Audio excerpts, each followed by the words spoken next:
প্রথমে বেগুনটাকে ভালো করে ভেজে নিয়েছি। এখানে মূলোটাকেও ভেজে নিয়েছি, দেখতে পাচ্ছ। মূলো আলু ভেজে নিয়েছি, চিংড়ি মাছ ভেজে নিয়েছি মূলো তরকারির জন্য।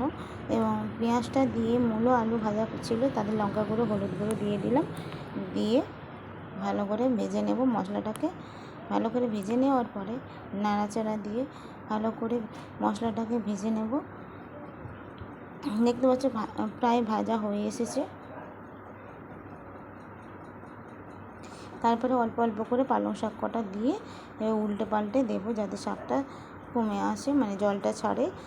এবার মূলো আলু শাকের উপর শাকটা দিয়ে একটু নেড়ে চেড়ে উল্টে দেবো। শাকটাকে তলার দিকে নামিয়ে দেবো, যাতে আস্তে আস্তে কমে যায় এবং মশলাটাও ঢোকে, ভালো ভাজা হয়। ভালো করে শাকটা মূলো মশলা দিয়ে সব রকম লঙ্কা হলুদ জিরে গুঁড়ো হলুদ গুঁড়ো কাঁচা লঙ্কা বাটা দিয়ে আগে ভেজে নিয়েছিলাম। তারপরে শাক কটা দিয়ে ভালো করে নাড়াচাড়া করে চাপা দিয়ে দেবো। ওকে উল্টে দিয়ে দেখো শাকটা একদম কমে গেছে, জল ছেড়েছে। অল্প পরিমাণ জল দিয়েছিলাম সিদ্ধ হওয়ার মতন, কারণ আলুটা তো সিদ্ধ হবে। এদিকে চিকেনটা ফুটছে আর এদিকে তরকারিটাও করে নিচ্ছি। দুদিকে দুটো বসিয়ে নিয়েছি, নিয়ে এবার প্রায় কমপ্লিট হয়ে এসেছে সবজি তরকারিটা।